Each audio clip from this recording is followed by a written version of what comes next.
Top quality और consistent performance के लिए सिर्फ सिल्वर पंप नाम याद रखना।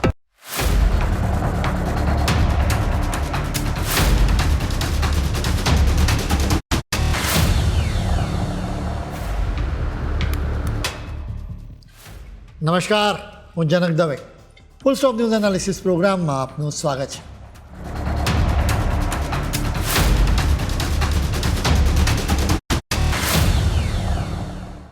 સમગ્ર દેશમાં દશેરાની ઉજવણી કરવામાં આવી. રાવણના પૂતળાને બાળવામાં આવ્યા.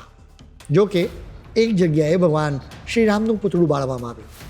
આ વાત સાંભળીને તમને આંચકો લાગ્યો હશે, પરંતુ અમારા બોલવામાં કોઈ જ ભૂલ નથી. સોશિયલ મીડિયા પ્લેટફોર્મ એક્સ પર એક વિડીયો આવ્યો જેમાં જોવા મળી રહ્યું છે કે કેટલાક લોકો ભગવાન શ્રીરામના પોસ્ટરને બાંધીને પૂતળું જેવું માળખું તૈયાર કરે છે. એ પછી એને આગ લગાવે છે. આ વિડીયો અત્યારે સોશિયલ મીડિયા પર ખૂબ જ વાયરલ થયો છે.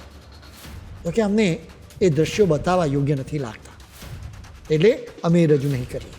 આ વિડીયો સાથે લખવામાં આવ્યું છે કે તમિલનાડુમાં ભીમ આર્મીના લોકોએ જાહેરમાં શ્રીરામનું પૂતળું બાળ્યું છે. ડીએમકેના રાજમાં આ અત્યંત નિમ્ન કક્ષાની ઈશ નિંદા છે. અહીં બે બાબત ખૂબ જ ખાસ છે.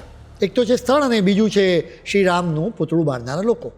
સૌથી પહેલાં તો શ્રીરામનું પૂતળું બાળનારા લોકો વિશે અમે વાત કરીશું. પૂતળું ભીમ આર્મીએ બાળ્યું છે.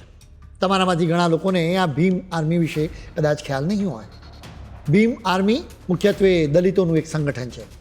ચંદ્રશેખર આઝાદ રાવણ આ ભીમ આર્મીનો મુખ્ય ચહેરો છે. તેમણે જ કેટલાક લોકો સાથે મળીને આ ભીમ આર્મીની સ્થાપના કરી હતી.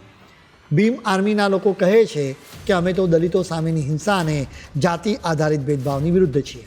અમે દલિતો પર અત્યાચારો કે હિંસાની બિલકુલ વિરુદ્ધ છીએ. અમને બિલકુલ મંજૂર નથી કે કોઈ પણ વ્યક્તિને જાતિના આધારે પરેશાન કરવામાં આવે. એટલે અમે વૈચારિક દ્રષ્ટિએ ભીમ આર્મીથી સંમત છીએ. જોકે ભીમ આર્મીની હરકતો જોતાં લાગે છે કે ચંદ્રશેખર આઝાદ પોતાની જાતને રાવણ ગણાવે છે. બિલકુલ યોગ્ય છે, કેમ કે તેઓ દેશ અને સનાતન ધર્મની વિરુદ્ધ કાવતરા રચતા હોવાનો આરોપ મૂકવામાં આવ્યો છે.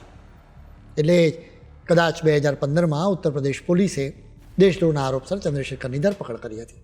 તેમના પર આરોપ મૂકવામાં આવ્યો હતો કે તેઓ જુદી જુદી જાતિઓના લોકોની વચ્ચે દુશ્મનાવટ ફેલાવે છે. ભીમ આર્મી સંગઠન શરૂઆતમાં દલિત સમુદાયના અધિકારો અને શિક્ષણ માટે કામ કરતું હતું. જોકે હવે આ સંગઠન દેશ માટે ગંભીર જોખમ હોવાનું કહેવામાં આવી રહ્યું છે. અમે કંઈ સમજતા જ આવી વાત કહેતા નથી. તમને સોશિયલ મીડિયા પર ભીમ આર્મીના અનેક વિડીયો જોવા મળતા હશે કે જ્યાં તેઓ તોડફોડ કરતા હોય, તેઓ જાહેર મિલકતોને નુકસાન પહોંચાડતા હોય, પોલીસના વાહનો પર હુમલા કરતા હોય. એ રીતે તેઓ દેશમાં શાંતિનો ભંગ કરે છે. એટલે કે એક સમયે સંગઠનનો હેતુ સારો હતો. જોકે હવે આ સંગઠન હિંસા અને અરાજકતાનો પર્યાય બની ગયું છે. તમે પ્રયાગરાજમાં હિંસાની જ આ તસવીરો જુઓ. આજથી 3 મહિના પહેલાં પ્રયાગરાજમાં ભારે હંગામો મચી ગયો હતો. કૌશામ્બી અને કરછનામાં કેટલાક દલિતો હિંસાનો ભોગ બન્યા હતા. ચંદ્રશેખર આ પીડિતોના પરિવારજનોને મળવા જઈ રહ્યા હતા. પોલીસને લાગ્યું કે સ્થિતિ વણસી જશે, એટલે પોલીસે પ્રયાગરાજમાં ચંદ્રશેખરની નજરકેદ કર્યા. તેમના સપોર્ટર્સ એનો વિરોધ કરવા લાગ્યા. 5000 જેટલા સપોર્ટર્સ રસ્તાઓ પર હંગામો મચાવતા રહ્યા. પોલીસની કારોમાં તોડફોડ મચાવતા રહ્યા.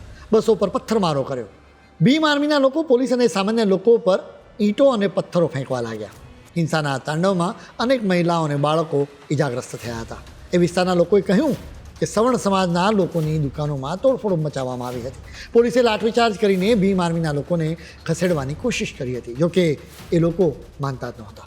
વાત વધારે વણસી એટલે વધારે પોલીસ ફોર્સને ઘટના સ્થળે બોલાવવામાં આવ્યું. પોલીસે ભીમ આર્મીના કેટલાક લોકોની ધરપકડ કરી હતી. લગભગ 5 કલાક સુધી ભારે તોફાન થયું. પોલીસે માંડ સ્થિતિને કંટ્રોલ કરી હતી. આખરે રાત્રે પોલીસે ચંદ્રશેખરને પ્રયાગરાજથી વારાણસીમાં મોકલ્યો હતો. ઉત્તર પ્રદેશ અને મધ્યપ્રદેશ સહિત અનેક રાજ્યોમાં ભીમ આર્મીના લોકો શાંતિને ડહોળવાની કોશિશ કરી રહ્યા છે. જેમ કે ગ્વાલિયરમાં હાઈકોર્ટના પરિસરમાં બાબા સાહેબ આંબેડકરની મૂર્તિ મૂકવાને લઈને ઘણા સમયથી વિવાદ ચાલી રહ્યો હતો. ભીમ આર્મીના લોકો આંબેડકરની મૂર્તિ મૂકવાની માંગણી કરી રહ્યા હતા, જેનો વિવાદ હજુ પણ ચાલી રહ્યો છે. થોડાક મહિના પહેલાં અહીં ભીમ આર્મી અને વકીલોની વચ્ચે મારામારી પણ થઈ હતી. ભીમ આર્મી હિંસા મચાવતી હોવાના કિસ્સા અનેક છે. અમે તમને હજી વધારે કિસ્સા કહી શકીએ છીએ. જોકે અમારે મૂળ વાત કરવી છે, એની પાછળનો કયો વિચાર રહેલો છે એના વિશે અમારે તમને વાત કરવી છે. તમને ખ્યાલ છે કે ભારત અને સનાતન સંસ્કૃતિના દુશ્મનો સતત કાવતરા રચતા રહે છે. અંગ્રેજોના સમયથી હિન્દુઓને ખલાસ કરવા માટે કાવતરું પાર પાડવામાં આવી રહ્યું છે. જાતિઓના આધારે હિન્દુઓના ભાગલા પાડવામાં આવે છે, જેથી સનાતન સંસ્કૃતિને નષ્ટ કરી શકાય. એટલા માટે જ યોગી આદિત્યનાથ કહેતા રહેતા હોય છે કે બટેંગે તો કટેંગે. પીએમ મોદી પણ કહે છે કે એક હૈ તો સેફ હૈ. જો કે કેટલાક લોકો હિન્દુઓના ભાગલા પાડવા માંગે છે, જેમાં ભીમ આર્મી પણ સામેલ હોવાનો આરોપ મૂકવામાં આવ્યો છે. ભીમ આર્મીએ ઇસ્લામિક જિહાદીઓની સાથે હાથ મિલાવ્યા હોવાનો પણ આરોપ મૂકવામાં આવ્યો છે. આ આરોપના સપોર્ટમાં કેટલીક ઘટનાઓ પણ બની છે, જેમ કે ખુદ ચંદ્રશેખર આઝાદે CAA એટલે કે નાગરિકતા સુધારા કાયદાનો વિરોધ કર્યો હતો. અહીં સુધી વાંધો નહોતો. જો કે એવો આરોપ મૂકવામાં આવ્યો હતો કે તેઓ કેટલાક જિહાદીઓની સાથે મળીને આ વિરોધ પ્રદર્શનમાં જોડાયા હતા. ઉત્તર પ્રદેશના બહરાઇચ જિલ્લામાંથી એક ગંભીર મામલો સામે આવ્યો છે. પાકિસ્તાન જિંદાબાદના નારા લગાવવા બદલ 5 યુવકોની ધરપકડ કરવામાં આવી. તેમના નામ છે અવિનાશ, અજીત કુમાર, વિજય પ્રતાપ, અંકુલ અને સતપાલ. આ 5 લોકો ભીમ આર્મીની સાથે જોડાયા હોવાનો આરોપ પણ મૂકવામાં આવ્યો હતો. ભીમ આર્મી સંગઠન અત્યારે દલિતોનું હિત કરવાના બદલે અહિત કરી રહ્યું હોવાનું કહેવામાં આવી રહ્યું છે. હવે આ સંગઠન રાજકીય અને સાંપ્રદાયિક એજન્ડા પાર પાડી રહ્યું છે. એટલે જ ભારતે આવા સંગઠનોથી સાવધાન રહેવાની જરૂર છે. હિન્દુઓએ સમજવાની જરૂર છે કે જાતિના આધારે હિન્દુઓના ભાગલા પાડવાની કોશિશ કરનારા લોકો આ દેશના દુશ્મનો છે. આવા સંગઠનો દેશમાં જાતિવાદનું ઝેર ફેલાવે છે. વળી તેઓ અરાજકતા પણ ફેલાવે છે. એ રીતે તેઓ દેશની કાયદો વ્યવસ્થાને ખોરી નાખે છે. એટલે કે તેઓ શાંતિના પણ દુશ્મનો છે. ભીમ આર્મી બાદ તમિલનાડુ વિશે વાત કરીશું. તમિલનાડુમાં અત્યારે DMK સરકાર સનાતન સંસ્કૃતિની દુશ્મન છે. અહીં હિન્દુ ધર્મ પર સતત પ્રહાર થતા રહે છે. આવા પ્રહારની વાત છે તો ઉદયનિધિ સ્ટાલિનના એક સ્ટેટમેન્ટને પણ યાદ કરવું પડે. ઉદયનિધિએ એક ઇવેન્ટમાં કહ્યું હતું કે કેટલીક વસ્તુઓનો અંત લાવવો જ રહ્યો, જેમ કે મચ્છર, ડેન્ગ્યુ, મેલેરિયા અને કોરોનાને ખલાસ કરવા જ રહ્યા, જેનો વિરોધ ન કરી શકાય. ઉદયનિધિએ વધુમાં કહ્યું હતું કે સનાતન ધર્મ પણ આવો જ છે.